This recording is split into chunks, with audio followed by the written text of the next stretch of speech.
Hello, everyone. This is your course director, Lisa Smith. I want to welcome you all to the class and to the course this month. Really great to see this turnout. We don't always get a huge turnout for the online class meetings, but it's good to see your names on the roster, if not seeing your faces in person. So I don't know, this is one of the unusual courses where you have both of our online and campus programs coming together. So you'll probably see some unfamiliar names on the roster, but so welcome your colleagues from the other tracks in MCBS. I don't know if any of the campus students recognize me. I kind of lurk in the Friday blend sometimes, but for the most part, I only teach online, so don't get to see my face as much as some of the other people. In any case, I wanted to take some time starting off to just kind of introduce this course, because I find that it's kind of one of the more vague or uncertain courses in the list. A lot of you guys come in not really knowing what to expect out of this one. I can tell you it is going to be really focused on visual design, visual media design, and it is a foundation course. So kind of like how we've done with the introduction to media communication and new media tools, where it's really setting the stage for what's going to come later. A lot of this will apply in later courses like graphic design and web design, as well as digital video. So this is kind of setting up an early kind of toolbox for you to draw from.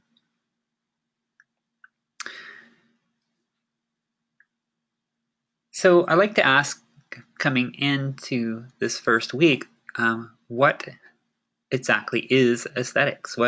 What is your understanding of what that word means and how it might be relevant to the media profession?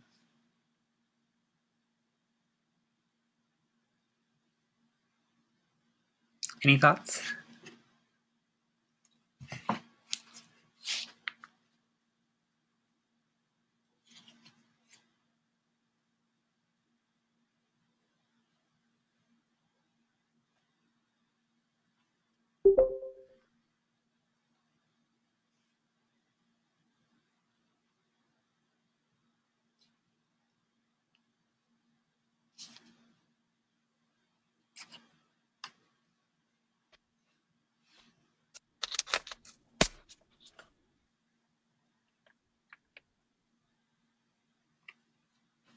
Okay, well, a lot of times you'll hear the word aesthetics used very casually. By the way, make sure your microphones are muted if you haven't yet. Thank you.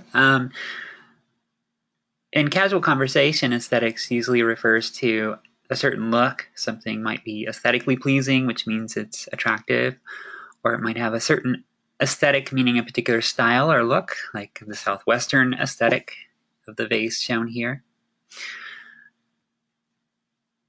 Just looking back in history, though, it is actually a branch of philosophy, and it deals with the study of beauty in particular, what makes something seem beautiful to an observer, and what factors go into creating that sense of beauty and that impression, and also why different people see different have differences in what they feel art is beautiful. Why isn't that a universal thing? So this was a branch of study of philosophy, particularly related to art. And you see the two examples here are both considered great works in the history of art. There's the very abstract modern art piece by Jackson Pollock on the left, and the landscape by Claude Monet on the right. And two very, very big names in art history, but very different styles and obviously very different ideas of what creates impressive art. So when we think about this, though, there's a lot of gray area. There's a lot of vagueness in terms of what would define something that's beautiful. But as modern media creators, we need something a little more concrete, some guidelines to help us create media that's going to create the impression that we specifically want. So this is where we get to applied media aesthetics. It's a very different animal altogether.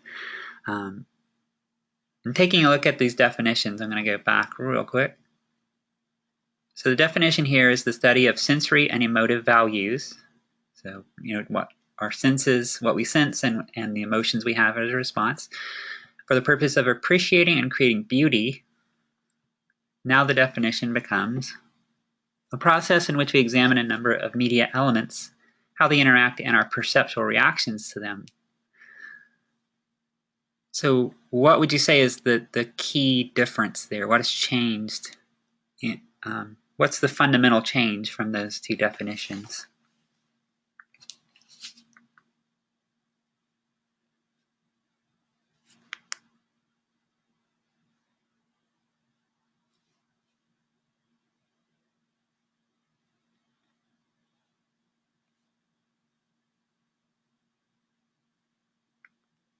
Okay, one's taken a little bit more business perspective, and it does sound a little more business-like. In terms of the focus, though, notice that we're no longer talking about beauty specifically.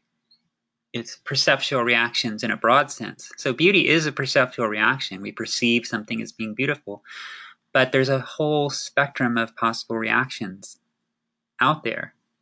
And as media creators, we're sending a message. We're creating media that sends a message that is intended to have a very deliberate effect on the audience. If we're journalists or someone who's reporting the facts, we want it to stay objective. But if you are talking about advertising or PR or something along those lines, you want to influence your audience, their impressions and their feelings towards your subject. So that could involve creating a very positive impression. You might want them to find your subject beautiful, but you might also want to create feelings of sympathy or sadness or nostalgia, things that might not always be positive, but will communicate the message that you want to get across. So knowing how people will respond to different media stimuli will help you to evoke those kinds of feelings in the media you create. And in this definition, it mentions media elements. And that's, you think about chemical elements, those are the building blocks, right? So this is talking about the building blocks of media, things like color, specific imagery, and how it's captured, like how it's composed. If you've ever done any photography, you know that composition is very important, using the rule of thirds and how you frame your subject in the picture. That can influence how it's perceived. Also, if we start getting into rich media, which will be beyond this course, but when you're talking about video, then you have sound effects, and you have musical scores, and other auditory stimuli. So all these things add up to create a specific impression and influence how your media is perceived. And we're going to explore some of those elements this month. We're sticking close to two-dimensional design, so we're talking about print ads or digital ads, but not getting into digital video yet, but a lot of this you'll see will apply to video once you get to that point. So this diagram is my representation of the course, and this is meant to be viewed as columns. I really need to simplify this. But just to take a look at what we are covering this month, in terms of those media elements, we're going to start off talking about visual storytelling. And I chose this as an extension of the storytelling topics that you cover in New Media Tools. Now we're getting into specifically visual storytelling, so using imagery to communicate that story rather than strictly using words. And along with that, that exploration, you'll also be doing your Photoshop practice, which I know some of you have already gotten into, and that's great. I've set this up to be friendly to the beginners with Photoshop. So if you have experience, does anybody have experience with Photoshop? Is anybody pretty comfortable with it? Okay, then, yeah. And I've had students come in who are already professional graphic artists, and these Photoshop practices aren't going to be a challenge to anyone who's been using Photoshop for a while. So it will be, in that case, kind of up to you to challenge yourself, and you're free to go beyond the requirements of the practice assignment. Be creative, look for new ways to apply your skills, or look for new techniques that you haven't really explored yet. But really, I'm trying to just get you up and running with Photoshop. So each Photoshop practice will be an application of the essential skills. But you'll also be applying the exploration topics for that week. So in week 1, you'll be creating a visual story using Photoshop's text tools and a choice of photographs.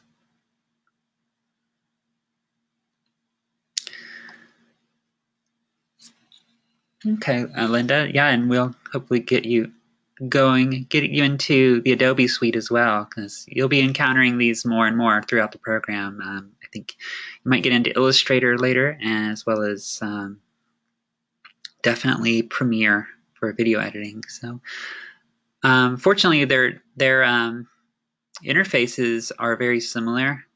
This way the menus are set up, so once you learn, say, Photoshop, you'll have some familiarity with all the rest of their software too. So it translates pretty well.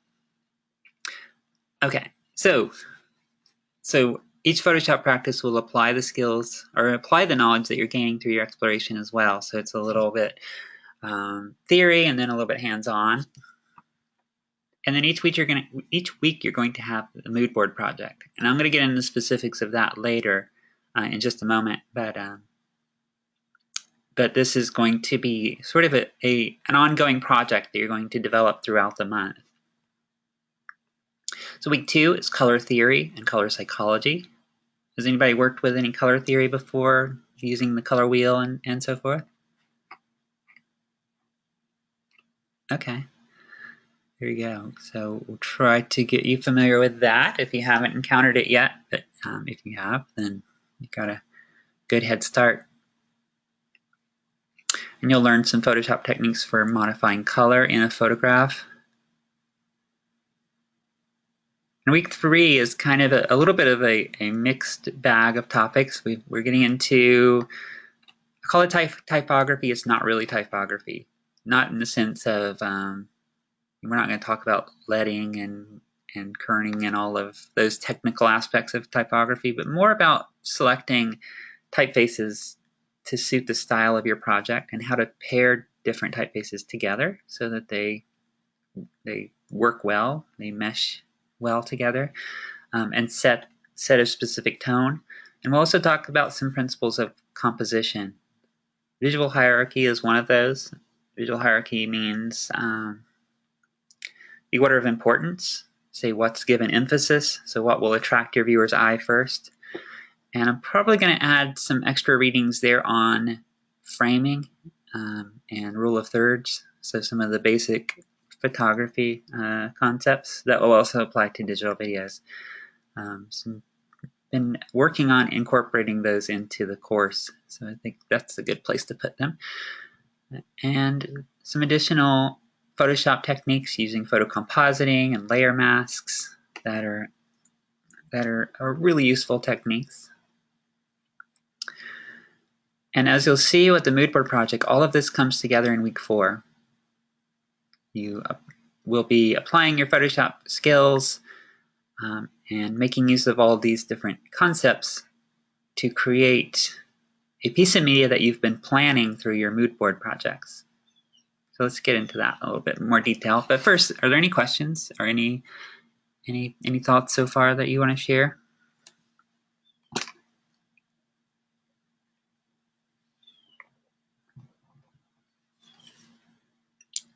Okay. Since we are generally a smaller group here in the Go-To training, feel free to jump in at any point. You can turn on your microphones and ask questions, or you can ask in the chat area. Try to keep up with that pretty well, but either one of those is perfectly fine. Okay, so one more question. Is anybody familiar with a mood board, and have you worked with them before? Or do you know the general concept?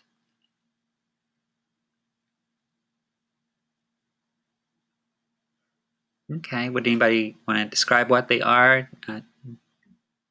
Or do you feel comfortable talking about what your understanding of them are?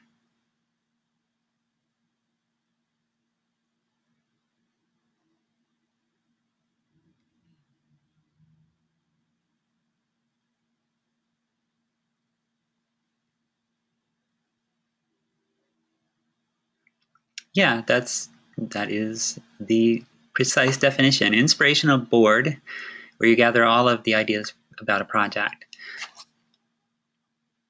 So it's kind of like a vision board, if you've ever done a vision board, which is kind of a little bit more of a personal goal setting technique. But a mood board is a way of collecting ideas. It's a way of brainstorming. And it started with, my understanding is it started with interior design, where they would actually have a physical board that they would pin ideas to, whether it's fabric swatches or photos of different furniture styles and so on, and furniture arrangements and carpeting and all of these different elements, so that they could plan a given project. And this was later adopted by graphic designers and web designers who used it in a digital form, using things like you could use a Google Doc or a Google Draw document. Then now there's specific applications online for mood boarding in particular that are specifically dedicated to mood boarding. And it's become more widely used by different media creators. Basically, the idea is you collect your ideas for brainstorming, like inspirations, things that are in the style of the project that you have in mind. The example I have here is one I found online. This is just a random mood board sample. And this is a really simplified example. We're going to do it a little different for a class, but I've just customized the idea for this class in particular. So, but usually it might be something like this. It's a single big whiteboard that has a lot of different factors kind of thrown together. This artist looks like they are creating a design that is kind of retro inspired, some of the 1960s era graphic design styles, a lot of these kind of rough cut paper looking graphics and so forth. They've collected some typefaces that they have in mind, as well as color swatches. And actually all of these different factors will be part of our project. But we're going to do it step by step instead of putting it all together.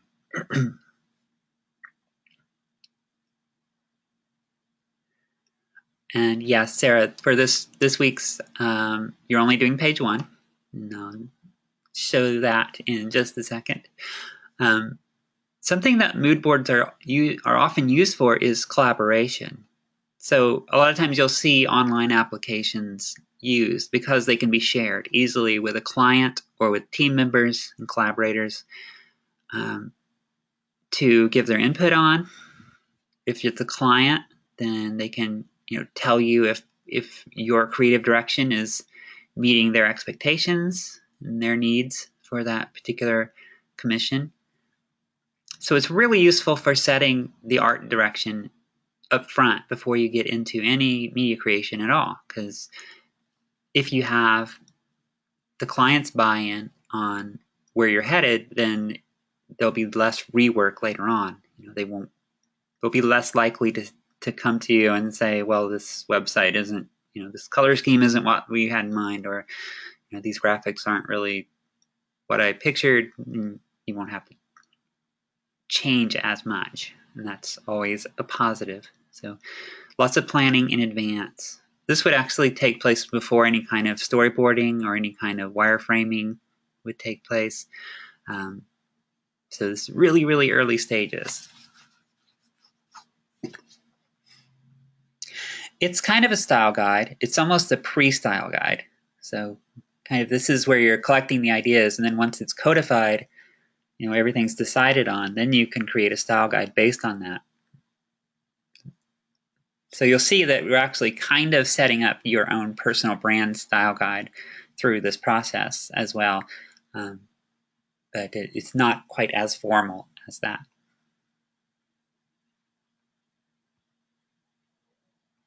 And I haven't heard the term style board, but that could be a very valid alternate name for this as well. So our mood board is going to be done using a Pages document, and I did it this way because I really wanted us to do this in stages. I used to use a specific mood boarding tool, but then they went to subscription only, and I didn't want you guys to have to pay for that, so we're using something that we have readily available. And this also lets me structure it a little more, because we're going to do it, like Sarah was saying, one page at a time. Week 1, we're talking about visual storytelling, and so I really just want you to start off by getting an idea of the kind of imagery and visual themes you'll use. And actually, let me back up a bit, because I haven't told you what the subject of this mood board will be. I believe it was back in Introduction to Media Communications, so it's been a little while, you wrote a personal mission statement, and that may have focused on your career, it may have focused on your personal life, or a mix of both. Sometimes there's no real distinct boundary between those two, and really kind of defined what your vision of success is, and your goals and your values.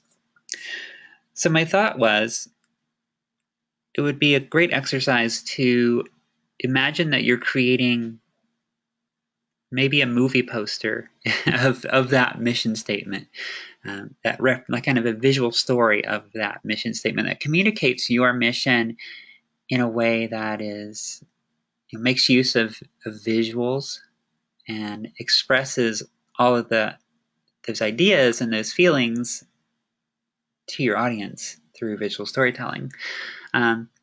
Mostly it's just the readily available subject matter, so we don't have to come up with anything, but it's very personal, and it's very something that you have control over. So starting off, we're just going to think about what kind of visual themes would go into that. And when I say visual themes, I mean, what kind of imagery would really capture those thoughts, those ideas? Do you want it to be very literal? Do you want it to be visual metaphor or symbolic? And so on this example that I have on the screen is one of our, actually this student is getting ready to graduate, but this is one of my past students, and she has arranged her mood board in a very orderly fashion. It's grouping photos by texture, by overall concept, illustration. She's even started getting into color and typeface at this early stage, which you can do. You don't have to. You can really focus on imagery. These little boxes are actually comments that she added to explain why she picked some of these images. And this is something I really want you to think about doing, because if you imagine this as being a collaboration, or maybe imagine me being your client, those comments will help explain your vision for the project. So what she explained here is that the rough wood texture is kind of gives a sense of authenticity and realness. And there's a theme of being on the edge of something, whether it's a cliff or the edge of the ocean or the road and so forth. And that's something that she wanted to incorporate, as well as the colors and so forth.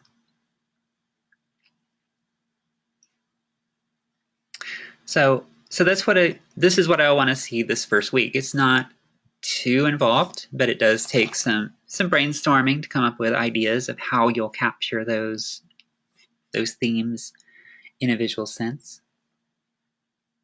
How you document this is really up to you, and you can use any kind of arrangement you want. This is pretty well structured, but if you want to do a different organization, that's fine. You can either comment using these actual comments in pages or just add text to the page itself, or just explain it all in your overview.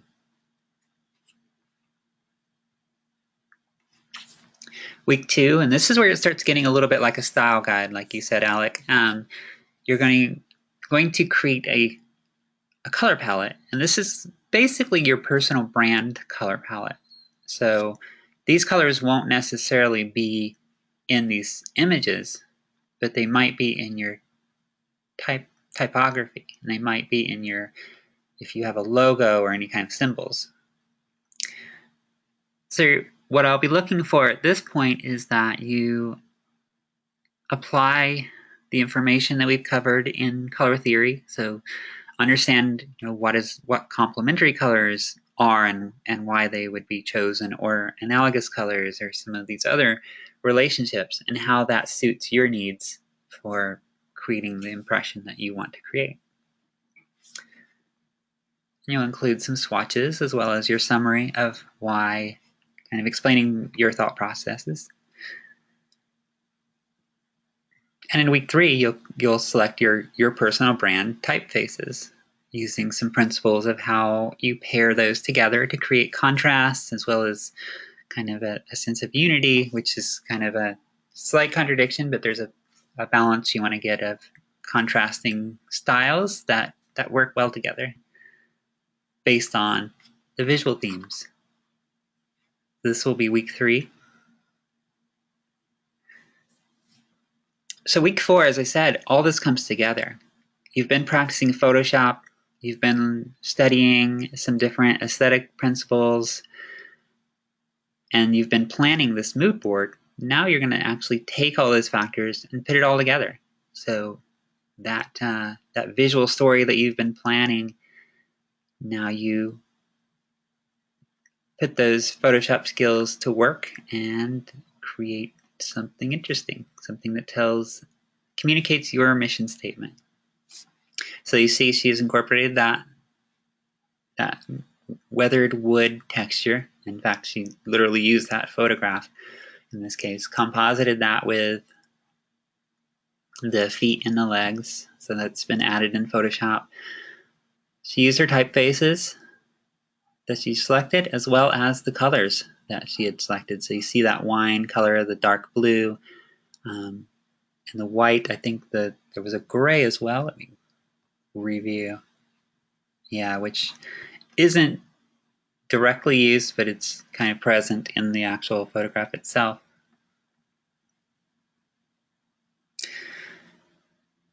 This example takes a very direct approach and kind of lists out the values, but you can communicate those through more subtle imagery or symbolism or what have you. It's really up to you how you approach that. So what I will be looking for is your application of all the stuff that we've been learning over the weeks leading up to this point. Any thoughts or questions on that assignment? I'm sure there probably will be as we move ahead, but just as far as the concept goes, is that pretty clear?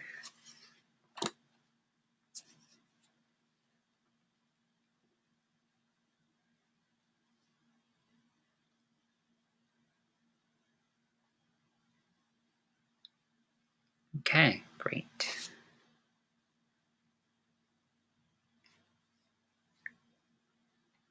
So week 1 is all about visual story, and this is getting into this week's material.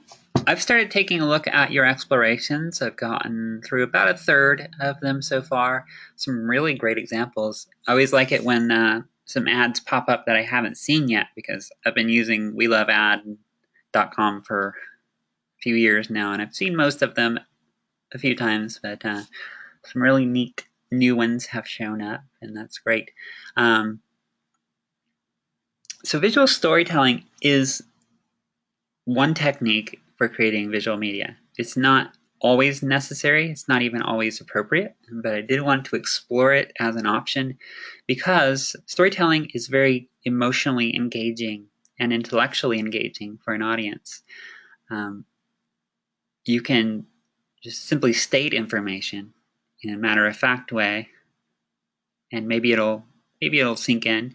But if you can really engage the emotions at the same time, then you're more likely to really make an influence, have an influence on behavior and on attitudes. And so storytelling is really great for that purpose. Visual storytelling, as the name implies, relies on visuals. It's not just using language to communicate a story, but a combination of language and images, because we are very primarily visual creatures. That is one of our stronger senses. So getting that engaged will make a big difference. This is a really simple example that I often use as my first introductory example, and that's just this majestic natural cavern. It's a really striking image by itself, all these rock formations. But by itself isn't a story. You know, we can kind of speculate on what's going on. Somebody's exploring a cave. But throw in that little line, "Here I come, ready or not." Now there's something happening, and we can recognize it because that's a fairly well-known, universal experience, playing hide and seek. So now we're involved in a game of hide and seek. There's somebody out there that's going to come looking, and what an epic game of hide and seek this would be in this kind of setting. So we're kind of put into the role of the protagonist in this case, as the onlooker. We're kind of seeing this from this perspective of someone hiding in the cave, right? And there's a story problem, and that is somebody's coming to find us in this amazing setting. Did anyone get the chance to go through the Linda lesson on visual storytelling? It's about a half hour or so long and has some good information. Okay, great. So what are the two basic components or elements of a story as described in that lesson? And I actually just named them, but what are the two essential things that need to happen for a story to take place?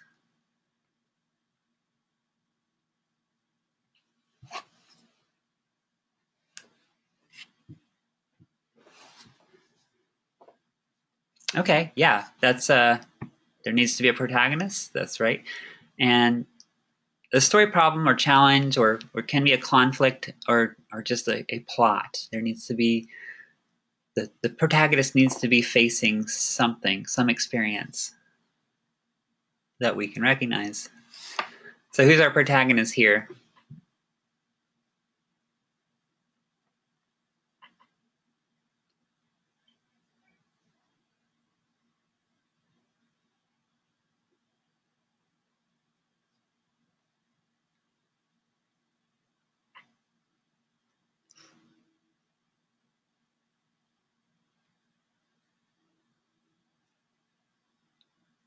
Okay, yeah, I would say it's a snowman.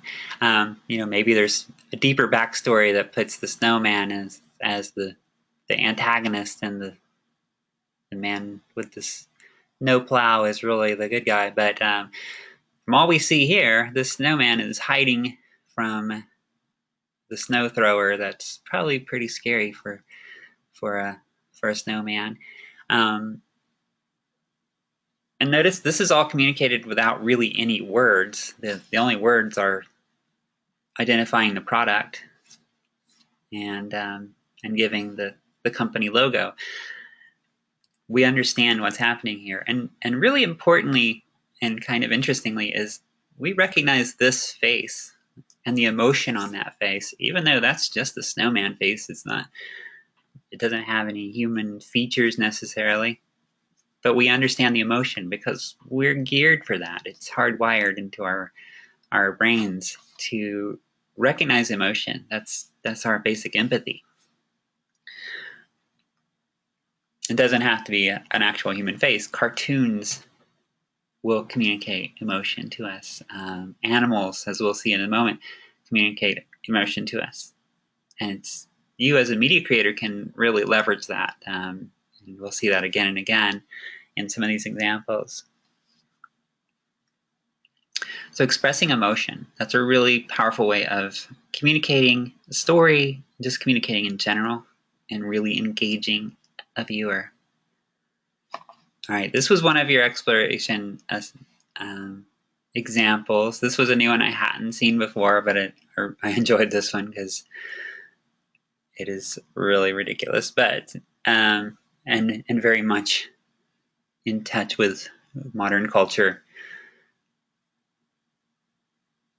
So the story here is it kind of plays on the old stereotype of the gamers being these kind of for lack of a better word, losers that can't get a date. But as we know, that's not really true. But it features these guys reenacting the fighting game with really clever. I'm actually pretty impressed with this. But and then it says to get a girlfriend. It's kind of a cautionary tale. Don't be like these guys. Don't get KO'd. Get Axe Cologne. But I thought this was a pretty clever story, and this guy over here is probably the protagonist because and I can't remember whose this was. If it's somebody in the room right now, great job. But pointing out the "It's You" name up here in the corner, so it's kind of putting us as the viewer into that role.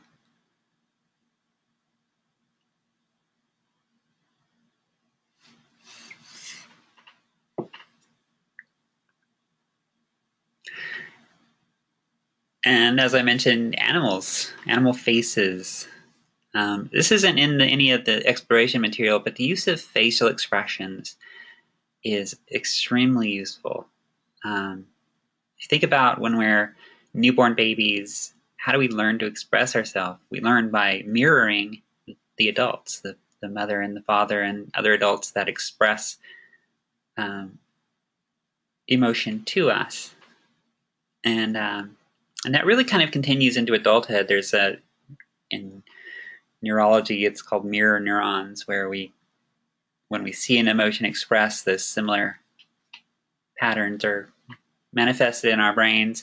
Anyway, but what matters is we empathize, we feel, we understand the emotions, and we internalize the emotions of those around us.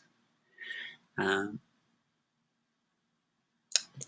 brain doesn't know the difference between someone who's really there with us and someone who's on a TV screen or in the ad.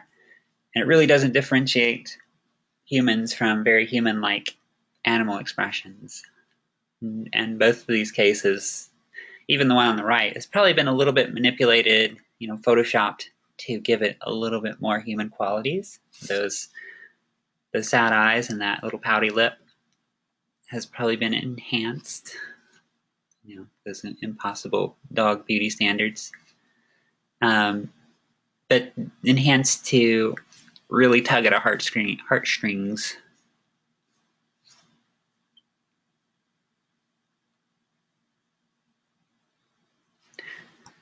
This guy on the right is especially good from a visual storytelling standpoint because of the emotion he's expressing. That little very very stalwart look. very hopeful, but very determined. And the funny thing is that he's actually in jail. That's not necessarily bars that you would see in a dog pound, but he's in actual prison there. So a lot of kind of very subtle visual stimuli going on there.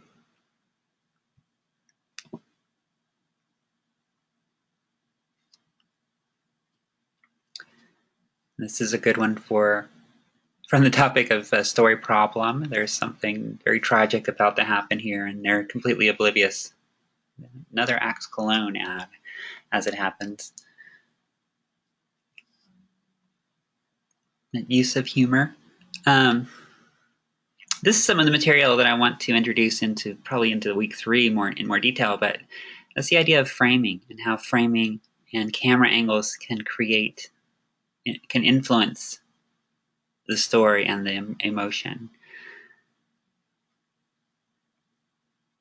Some of the basic ideas are that if you want somebody to look more powerful, more imposing, and just impressive, shoot them from a lower angle so you're looking up to them, like we are looking up to Darth Vader here. If you want somebody to look more vulnerable, more submissive, or just in a less powerful position, then shoot at a higher angle, looking down. It creates this visual impression, this kind of a subconscious impression of their relative positions.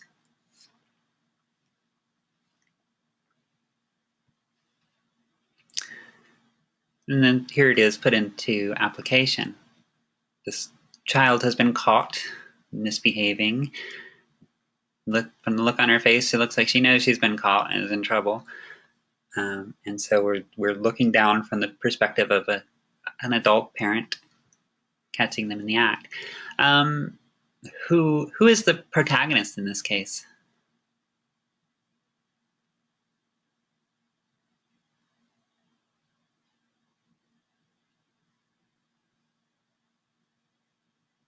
Okay. It's okay. So now we have a mixed vote: two saying the child, 2 saying the parent, and then okay. Tiebreaker is Linda, who says from the perspective of the parent, and that my vote would be for the parent, because if you look at the message, decide if your child deserves them. We as the observer are kind of put into the role of parent, and we have to decide if the child should be rewarded with these meow chocolate treats or punished for defacing the wall. And so on one hand, they've defaced the wall. On the other hand, they've recreated this amazing work of art of Vincent van Gogh's painting. So it's kind of a dilemma. But what I like about this is that it shows, kind of like the cavern example earlier, is that your protagonist isn't always necessarily shown on screen. You may not see them, but they can be implied through the message or through the imagery. And somebody, it might have been you, Sarah, had asked if including a quotation can count as being a protagonist, and it can, because their presence is known. But particularly if you show something that brings them in, either their experience into the scene, even if they're not seen directly. Has anybody done any photography, or more specifically, are you familiar with the rule of thirds?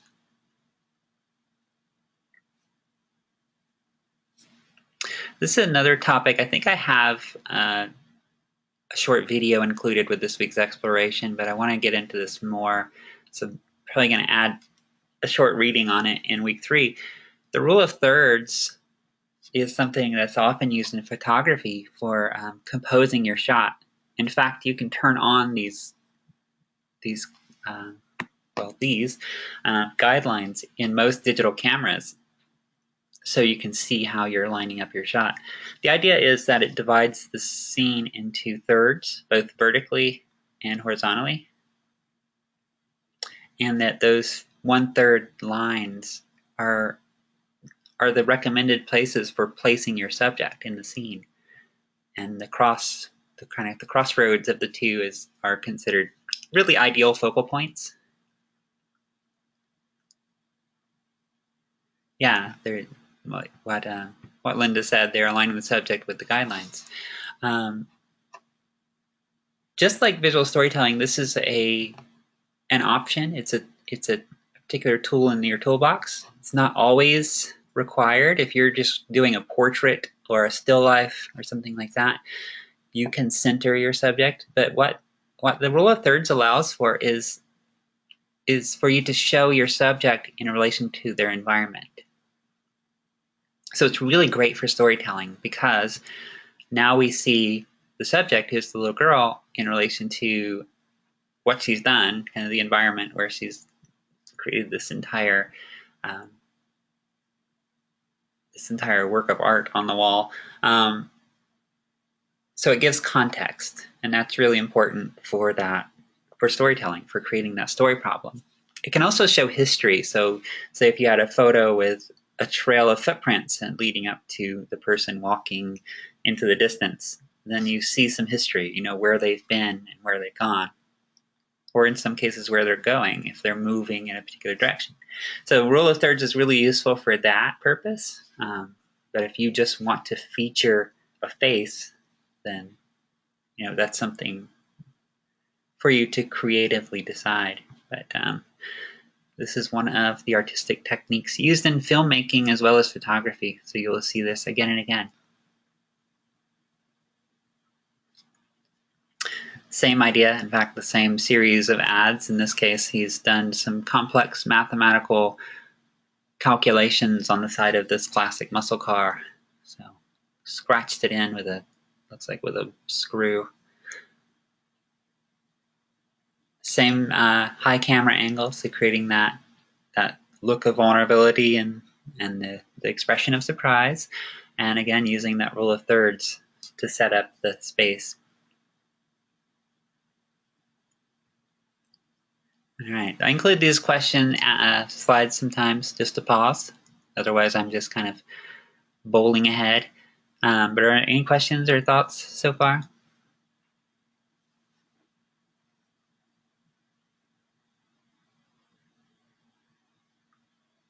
Nope. Okay. Going back to the Linda lesson on storytelling, what were some of the strategies that she talked about for engaging the audience through your stories?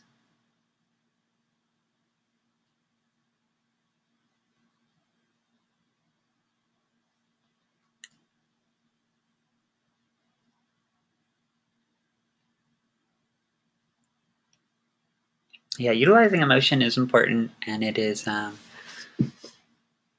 something that really kind of is a common thread through many of these.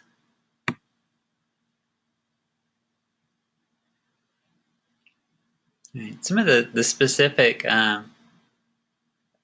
strategies, and all of your comments here are correct.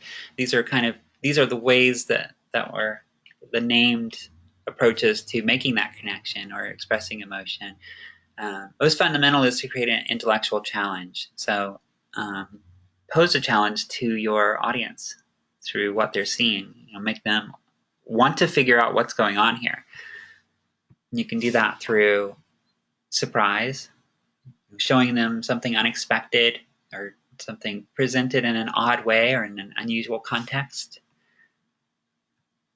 Using humor, so again, making that emotional connection, and poignancy, which is kind of the opposite end of the emotional spectrum. So now we're tugging at the heartstrings instead of making them laugh. All the feels, as they say. Creating suspense, so that's like the cliffhanger, making them wonder what's going to happen next. And then symbolism and visual metaphor are very similar. These are using imagery that means more than what is shown. It has some cultural meaning or kind of universal emotional symbolism that that your audience can see and interpret.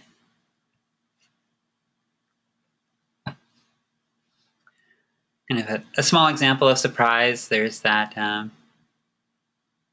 those very scary monster jaws on the left. When you see it in context, it's just this ridiculous little fuzzy dog. Also, an example of visual metaphor, because, as I say, danger is just a matter of distance. Get up close, and that little one will bite your ankles. But this is ultimately a visual metaphor for the collision avoidance system, I believe it is. They don't name it specifically, from Volkswagen. This is one I really like to hear your thoughts on. What do you see here? And what does it make you feel? And what are they trying to communicate?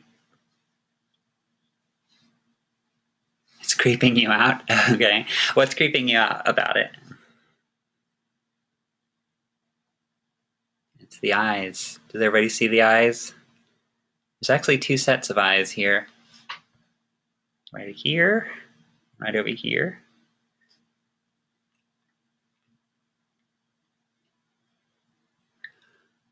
So what emotion are they trying to make you feel creeped out? Is there something else that they're trying to evoke? And what purpose does that feeling serve?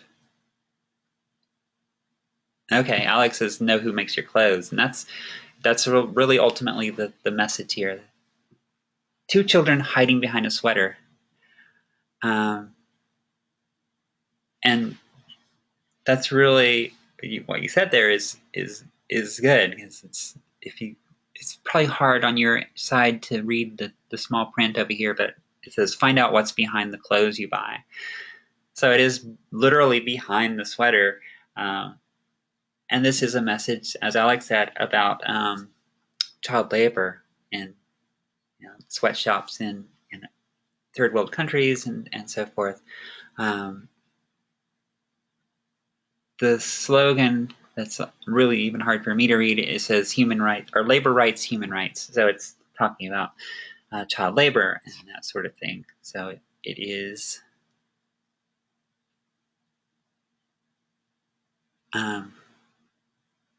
very much a symbol of what's behind the clothing, the kind of the hidden world of textiles.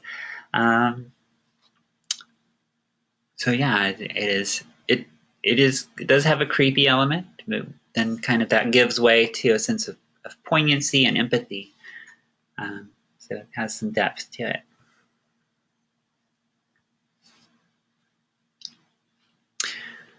I think this is a really great demonstration of that idea of mental challenge, intellectual challenge, because it has a headline that makes no sense intellectually. I wish my son had cancer. It's intended to be confusing and odd. And then it gets in, that kind of pulls you in, that makes you wonder. And between that and this very heart-wrenching photo, makes you want to know more. And that's that idea of intellectual challenge, making them want to know more. What is going on here? So the idea is that the child has a very rare condition that it hasn't really been researched. If he had cancer, at least they know a treatment. So that's where the I wish my son had cancer comes in. But just that very shocking headline is enough to create a challenge.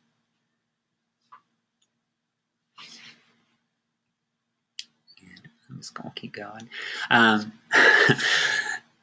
This example pops up again and again in the exploration. It's this one, and there's a few others in this series that I see sometimes. And I always have to laugh because first I can't believe that this is actually an ad that is printed, but it's so odd. It's a play on words, don't be a butt, B-U-T, but it's represented as a butt, B-U-T-T. So talking about the excuses that someone has for not exercising. Don't be the but my heart says food.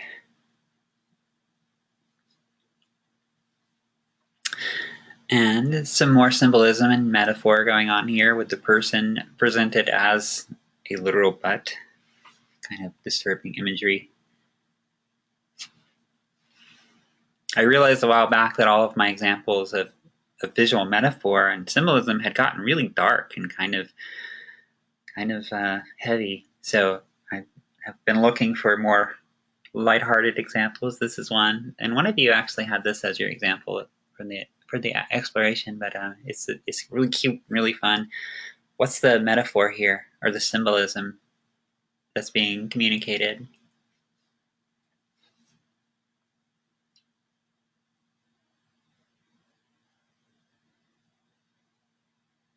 It's night and day, right?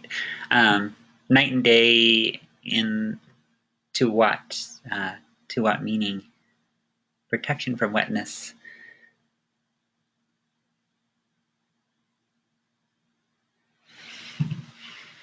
Yeah, and it is talking about how long these particular diapers are good for, the Huggies diapers. This is another one where they don't really use a lot in the way of words, but if you see the tiny print, it says with you in games and dreams. So it's 12 hours of absorption, so it'll go throughout the day and into the night.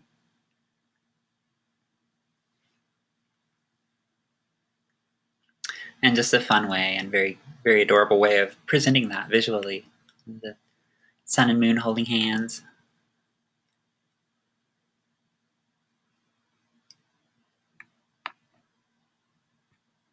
Yeah, I know the images show up very small on your side, so but it does say with you through in games and dreams, and then down here up to 12 hours of absorption. Okay, so I'm about to do a harsh flip on this, and this is one of those dark ones I was talking about. Complete opposite end of the emotional spectrum. This is a really powerful visual metaphor. When we think about a given country or nation, what's the most universal symbol for that particular state? Usually it's the flag, right? We recognize the flags as symbolic of the nation. So when you talk about a government covering up cases of torture, a very literal way of showing that is to literally have the flag covering a case of torture, which is what we have here. This is from Amnesty International, and it's pretty shocking and pretty upsetting imagery, and that's what they are hoping for. Remember that idea of perceptual reactions. This is supposed to be eye-opening. It's supposed to be attention-getting, and that's what they've done. It's pretty shocking.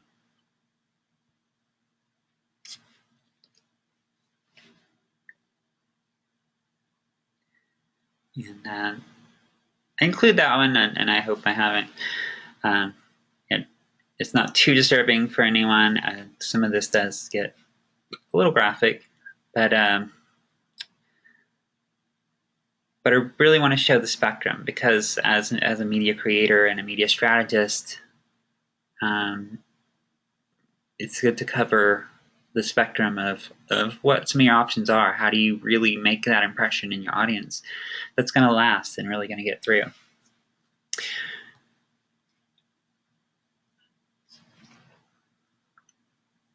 I mentioned earlier that not all visual storytelling is just one approach. It's not always necessary, and not all images are going to tell a story. Not all visual metaphors are going to tell a story necessarily. This is an example of a visual metaphor. Farm to table. There's the farming implement, the pitchfork, attached to the table utensil, the silver fork. It's a good visual representation of farm to table, the idea, but it doesn't tell us a story. There's not really a protagonist. There's not really a story problem. We don't know what's going on. In any case, so just to show that visual metaphor can be used in many different contexts. It doesn't necessarily have to be in storytelling, but it can be. This one's a fun visual metaphor of sweet dreams. And a point that I like to make with this one is about knowing your audience and knowing what they will respond to, what they will recognize. There's a lot of cultural ideas, memes that circulate. The idea of counting sheep, for example, as a way of falling asleep. You don't hear that as much anymore, really, but it used to be pretty common. You would see it in Bugs Bunny cartoons and so forth. The idea of counting sheep mentally as a way of lulling yourself to sleep. If you know your audience will recognize those little cultural idioms, you can use those. But at the same time, you want to make sure that that's something that isn't too obscure. If you're focused on a particular subculture, like, for example, electronic gaming has a lot of inside jokes and references that if you're familiar with that culture, you can leverage to appeal to that particular audience. Other people outside of that subgroup might not recognize it. It might not have the same effect. So if you're trying to appeal to a particular subset of the population, get to know them, get to know their the culture involved there. Culture isn't just natural culture or ethnic culture. It can be interest groups and hobbies or subcultures and so forth. So, but if you want to appeal to the wider audience, then make sure you're using language and imagery that is universally recognizable. Don't get too obscure.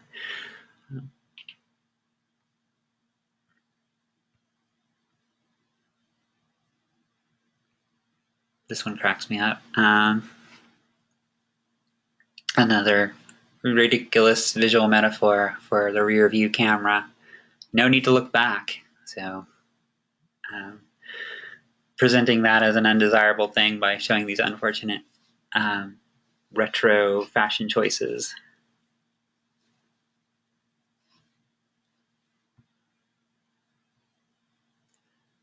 This one I thought was really powerful, and it's very subtle, and it's a message. Actually, I'll see what is your interpretation of this, and just so to make sure you can see it the full message, it says it's okay, I banged into a doorknob is the little quote here, and this is actually kind of like what you were asking Sarah about including a quote. We don't see anyone, we don't see a protagonist or an antagonist necessarily in the scene, but there is a story. The small print down here is victims of domestic violence. Victims of domestic violence, we help you find the right words. What do you see in this, and how is it communicating that? Yeah, the doorknob is a fist, and that's really the key, is noticing that little subtle detail, because the doorknob that they supposedly banged into is actually a fist that struck them.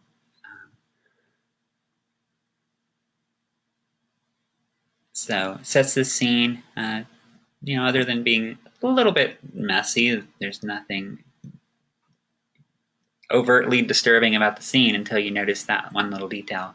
So really, really subtle. And that's something that can be done with the Photoshop techniques that we're covering this month to create that kind of effect.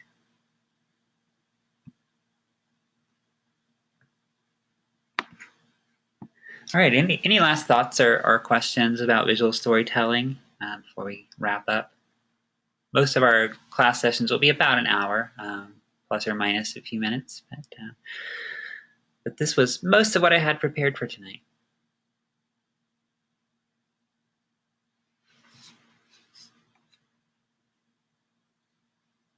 And yeah, that's a good point, actually,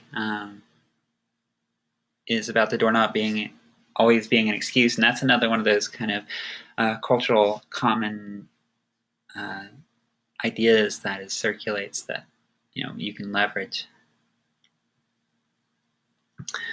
All right, so next up on the the class agenda is your Photoshop practice for this week. I sent out an announcement earlier because I guess there was a lot of really widespread internet outages because of some server failures. I noticed that some websites were not working very well, and it looks like it may have affected Linda, so I gave you an extra day on the Photoshop practice. It'll be due on Friday. If you've already turned it in, as I noticed some have, that's awesome. Really great to see, anybody that gets an early start. But if you want to make any changes or work on it a little more, now you have an extra day, so feel free to. Another thing about Photoshop is right now I've been using the Photoshop CS6 tutorial, and you're probably using Creative Cloud 2016 or 17. And I recognize that difference in the versions. The techniques we're using are still the same for the most part. It might just be cosmetically different in the interface, but everything's pretty much in the same place and does the same thing as that earlier version. But otherwise, that is all.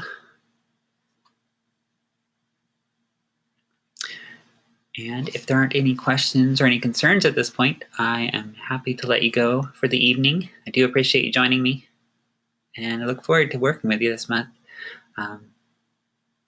If anything should come to mind, be sure to get in touch, and I'll be happy to help you out as we go.